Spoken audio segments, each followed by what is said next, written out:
ஒன்று சாமுவேல் 4ஆம் அதிகாரம். சாமுவேலின் வார்த்தை இஸ்ரவேலுக்கெல்லாம் வந்தது. இஸ்ரவேலர் பெலிஸ்தியருக்கு விரோதமாய் யுத்தம் செய்ய புறப்பட்டு எபனேசருக்கு சமீபத்தில் பாளையமிறங்கினார்கள். பெலிஸ்தியரோ ஆப்பேக்கிலே பாளையமிறங்கி இருந்தார்கள். பெலிஸ்தியர் இஸ்ரவேலருக்கு விரோதமாய் அணிவகுத்து நின்றார்கள். யுத்தம் அதிகரித்து இஸ்ரவேலர் பெலிஸ்தியருக்கு முன்பாக முறியடிக்கப்பட்டார்கள். அவர்கள் சேனையில் போர்க்களத்திலே ஏறக்குறைய 4000 பேர் வெட்டுண்டு போனார்கள். ஜனங்கள் திரும்ப பாளையத்துக்கு வந்தபோது இஸ்ரவேலின் மூப்பரானவர்கள், இன்று கர்த்தர் பெலிஸ்தியருக்கு முன்பாக நம்மை முறியடித்ததென்ன? சீலோவில் இருக்கிற கர்த்தருடைய உடன்படிக்கை பெட்டியை கொண்டு வருவோம், அது நம்மை நம்முடைய பகைஞரின் கைக்கு விலக்கி ரட்சிக்கும்படி நம்முடைய நடுவிலே வரவேண்டியது என்றார்கள். அப்படியே கேருபீன்களின் மத்தியிலே வாசமாயிருக்கிற சேனைகளின் கர்த்தருடைய உடன்படிக்கை பெட்டியை எடுத்து வர ஜனங்கள் சீலோவுக்கு சொல்லி அனுப்பினார்கள். அங்கே ஏலியின் 2 குமாரராகிய ஒப்னியும் பினேகாசும் தேவனுடைய உடன்படிக்கை பெட்டி அண்டையில் இருந்தார்கள். கர்த்தருடைய உடன்படிக்கை பெட்டி பாளையத்திலே வருகிற போது இஸ்ரவேலர் எல்லாரும் பூமி அதிரத்தக்கதாக மகா ஆர்ப்பரிப்பாய் சத்தமிட்டார்கள்.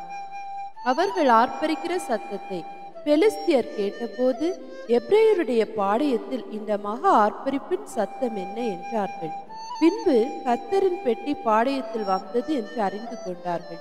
தேவன் பாளையத்தில் வந்தார் என்று சொல்லப்பட்டபடியினால் பெலிஸ்தியர் பயந்து, ஐயோ, நமக்கு மோசம் வந்தது, இதற்கு முன் ஒருபோதும் இப்படி நடக்கவில்லையே, ஐயோ, அந்த மகத்துவமான தேவர்களின் கைக்கு நம்மை தப்புவிப்பவர் யார்? எகிப்தியரை சகலவித வாதைகளினாலும் வனாந்திரத்திலே அடித்த தேவர்கள் இவர்களை. பெலிஸ்தியரை திடங்கொண்டு புருஷரை போல நடந்து கொள்ளுங்கள். எபிரேயர் உங்களுக்கு அடிமைகளாயிருந்தது போல நீங்களும் அவர்களுக்கு அடிமைகளாகாதபடிக்கு புருஷராயிருந்து யுத்தம் பண்ணுங்கள் என்று சொல்லிக் கொண்டார்கள். அப்பொழுது பெலிஸ்தியர் யுத்தம் பண்ணினார்கள். இஸ்ரவேலர் முறிந்து அவரவர் தங்கள் கூடாரங்களுக்கு ஓடி போனார்கள். மகா பெரிய சங்காரம் உண்டாயிற்று. இஸ்ரவேலிலே 30,000 காலாட்கள் விழுந்தார்கள். தேவனுடைய பெட்டி பிடிக்கப்பட்டது. ஏலியின் 2 குமாராகிய ஒப்னியும் பினேகாசும் மாண்டார்கள். பென்யமீன் கோத்திரத்தான் ஆகிய ஒருவன் படையிலிருந்து ஓடி தன் வஸ்திரங்களை கிழித்து தன் தலையின் மேல் புழுதியை வாரி போட்டுக்கொண்டு அன்றைய தினமே சீலோவுக்கு வந்தான். அவன் வந்தபோது ஏலி ஒரு ஆசனத்தின் மேல் உட்கார்ந்து வழியை பார்த்து கொண்டிருந்தான். தேவனுடைய பெட்டிக்காக அவன் இருதயம் தத்தளித்து கொண்டிருந்தது. ஊரிலே செய்தியை அறிவிக்க அந்த மனுஷன் வந்தபோது ஊரெங்கும் புலம்பல் உண்டாயிற்று. புலம்புகிற இந்த சத்தத்தை ஏலி கேட்டபோது, இந்த அமளியின் இரைச்சல் என்ன என்று கேட்டான். அப்பொழுது அந்த மனுஷன் தீவிரித்து வந்து ஏலிக்கு அறிவித்தான். ஏலி 98 வயதுள்ளவனாய் இருந்தான். அவன் பார்க்க கூடாதபடிக்கு அவன் கண்கள் மங்கலாய் இருந்தது. அந்த மனுஷன் ஏலியை பார்த்து, படையிலிருந்து வந்தவன் நான் தான், இன்று தான் படையிலிருந்து ஓடி வந்தேன் என்றான். அப்பொழுது அவன், என் மகனே, நடந்த காரியம் என்ன என்று கேட்டான். செய்தி கொண்டு வந்தவன் பிரதியுத்தரமாக, இஸ்ரவேலர் பெலிஸ்தியருக்கு முன்பாக முறிந்தோடி போனார்கள். ஜனங்களுக்குள்ளே பெரிய சங்காரம் உண்டாயிற்று. உம்முடைய குமாரராகிய ஒப்னி பினேகாஸ் என்னும் இருவரும் இறந்து போனார்கள். தேவனுடைய பெட்டியும் பிடிபட்டு போயிற்று என்றான். அவன் தேவனுடைய பெட்டியை குறித்து சொன்னவுடனே ஏலி ஆசனத்திலிருந்து வாசலின் பக்கமாய் மல்லாக்க விழுந்தான். அவன் கிழவனும் ஸ்தூலித்தவனுமாய் இருந்தபடியால் அவன் பிடரி முறிந்து செத்து போனான். அவன் இஸ்ரவேலை 40 வருஷம் நியாயம் விசாரித்தான். பினேகாசின் மனைவியாகி அவன் மருமகள் நிறை கர்ப்பிணியாயிருந்தாள். அவள் தேவனுடைய பெட்டி பிடிப்பட்ட செய்தியையும் தன் மாவனும் தன் புருஷனும் இறந்து போனதையும் கேள்விப்பட்ட போது அவள் கற்ப வேதனைப்பட்டு குனிந்து பிரசவித்தாள். அவள் சாக போகிற நேரத்தில் அவள் அண்டையிலே நின்ற ஸ்திரீகள், நீ பயப்படாதே, ஆண் பிள்ளையை பெற்றாய் என்றார்கள். அவளோ அதற்கு ஒன்றும் சொல்லவும் இல்லை, அதன் மேல் சிந்தை வைக்கவும் இல்லை. தேவனுடைய பெட்டி பிடிபட்டு அவளுடைய மாமனும் அவளுடைய புருஷன் இறந்து போனபடியினால் அவள் மகிமை இஸ்ரவேலை விட்டு போயிற்றென்று சொல்லி அந்த பிள்ளைக்கு இக்கபோத் என்று பெயரிட்டாள். தேவனுடைய பெட்டி பிடிபட்டு போனபடியினால் மகிமை இஸ்ரவேலை விட்டு விலகி போயிற்று என்றாள். 1 சாமுவேல் 5ஆம் அதிகாரம். பெலிஸ்தியர் தேவனுடைய பெட்டியை பிடித்து அதை எபனேசரிலிருந்து அஸ்தோத்திற்கு கொண்டு போனார்கள். பெலிஸ்தியர் தேவனுடைய பெட்டியை பிடித்து நாகூனின் கோவிலிலே கொண்டு வந்து தாகோன் அண்டையிலே வைத்தார்கள். அஸ்தோத் ஊரார் மறுநாள் காலமே எழுந்திருந்து வந்தபோது, இதோ தாகோன் கர்த்தருடைய பெட்டிக்கு முன்பாக தரையிலே முகங்குப்புற விழுந்து கிடந்தது. அப்பொழுது அவர்கள் தாகோனை எடுத்து அதை அதன் ஸ்தானத்திலே திரும்பவும் நிறுத்தினார்கள். அவர்கள் மறுநாள் காலமே எழுந்திருந்து வந்தபோது, இதோ தாகோன் கர்த்தருடைய பெட்டிக்கு முன்பாக தரையிலே முகங்குப்புற விழுந்து கிடந்ததும் அல்லாமல் தாகோனின் தலையும் அதன் 2 கைகளும் வாசற்படியின் மேல் உடைப்பட்டு கிடந்தது. தாகோனுக்கு உடல் மாத்திரம் மீதியாய் இருந்தது. ஆதலால் இந்நாள் வரைக்கும் தாகோனின் பூஜாசாரிகளும் தாகோனின் கோவிலுக்குள் பிரவேசிக்கிற யாவரும் அஸ்தோத்தில் இருக்கிற தாகோனுடைய வாசற்படியை மிதிக்கிறதில்லை. அஸ்தோத்தூராரை பாழாக்கும்படிக்கு கர்த்தருடைய கை அவர்கள் மேல் பாரமாய் இருந்தது. அவர் அஸ்தோத்தின் ஜனங்களையும் அதன் எல்லைகளுக்குள் இருக்கிறவர்களையும் மூல வியாதியினால் வாதித்தார்.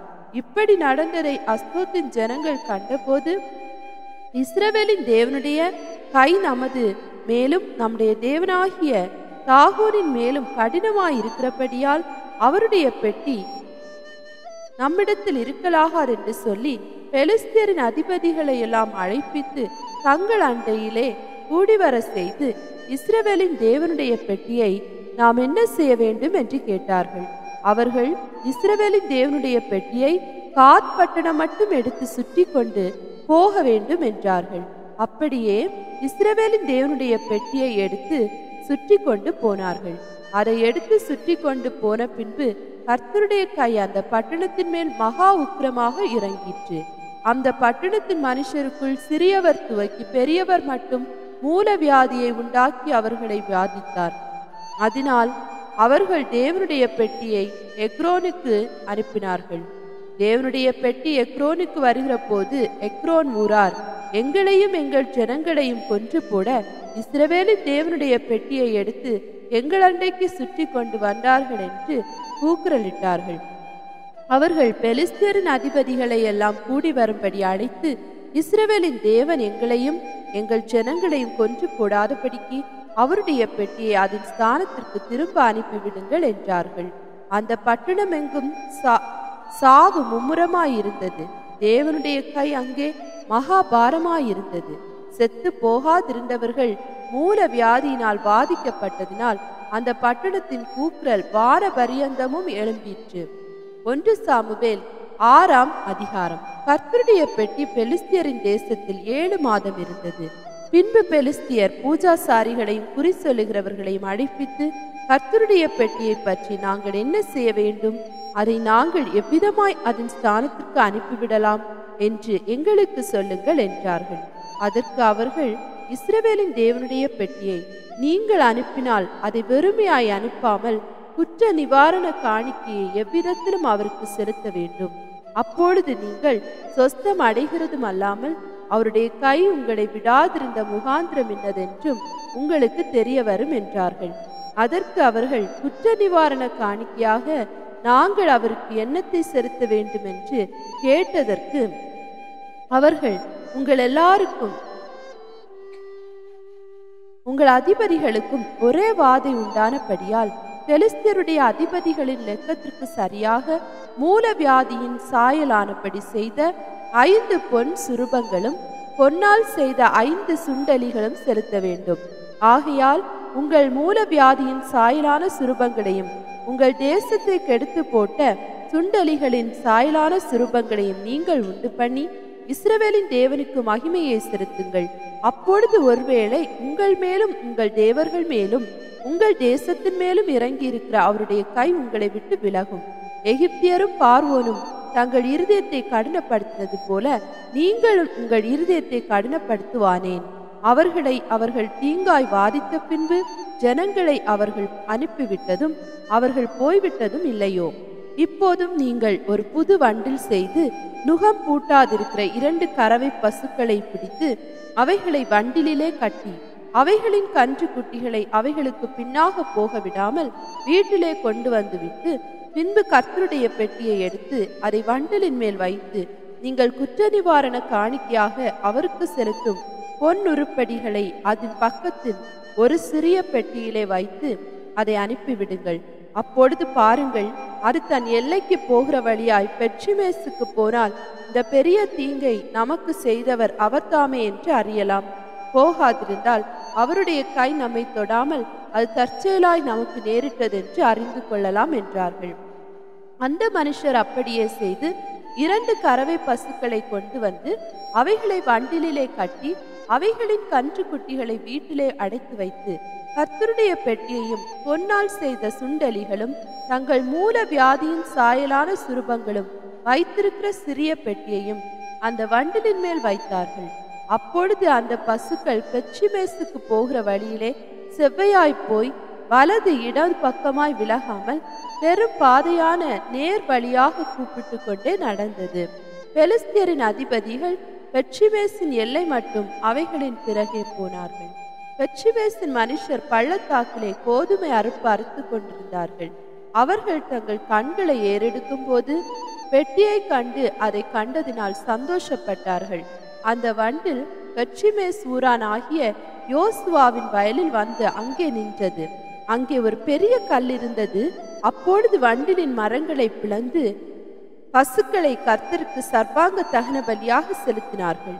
லேவியர் கர்த்தருடைய பெட்டியையும் அதனோடு இருந்த பொன் உருப்படிகள் உள்ள சிறிய பெட்டியையும் இறக்கி அந்த பெரிய கல்லின் மேல் வைத்தார்கள். பெட்சிமேசின் மனுஷர் அன்றைய தினம் கர்த்தருக்கு சர்வாங்க தகனங்களை செலுத்தி பலிகளை இட்டார்கள். பெலிஸ்தியரின் 5 அதிபதிகளும் இவைகளை கண்டு அன்றைய தினம் எக்ரோனுக்கு திரும்பி போனார்கள். பெலிஸ்தியர் குற்ற நிவாரணத்திற்காக கர்த்தருக்கு செலுத்துகிற மூல வியாதியின் சாயிலான பொன் சுரூபங்கள் ஆவன. அஸ்தோத்திற்காக 1, காசாவுக்காக 1, அஸ்கலோனுக்காக 1, காத்துக்காக 1, எக்ரோனுக்காக 1.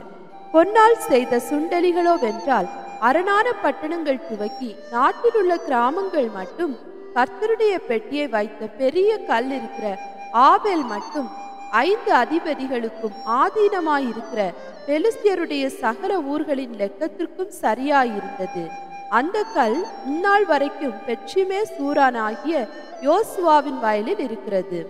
ஆனாலும் பெட்சிமேசின் மனுஷர் கர்த்தருடைய பெட்டிக்குள் பார்த்தபடியினால் கர்த்தர் ஜனங்களில் 50,070 பேரை அடித்தார். அப்பொழுது கர்த்தர் ஜனங்களை பெரிய சங்காரமாக அடித்தது நிமித்தம் ஜனங்கள் துக்கித்து கொண்டிருந்தார்கள். இந்த பரிசுத்தமான தேவனாகிய கர்த்தருக்கு முன்பாக நிற்கத்தக்கவன் யார்?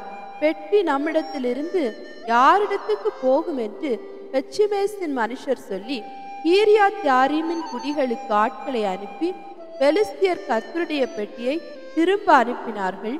நீங்கள் வந்து அதை உங்களிடத்துக்கு எடுத்துக்கொண்டு போங்கள் என்று சொல்ல சொன்னார்கள்.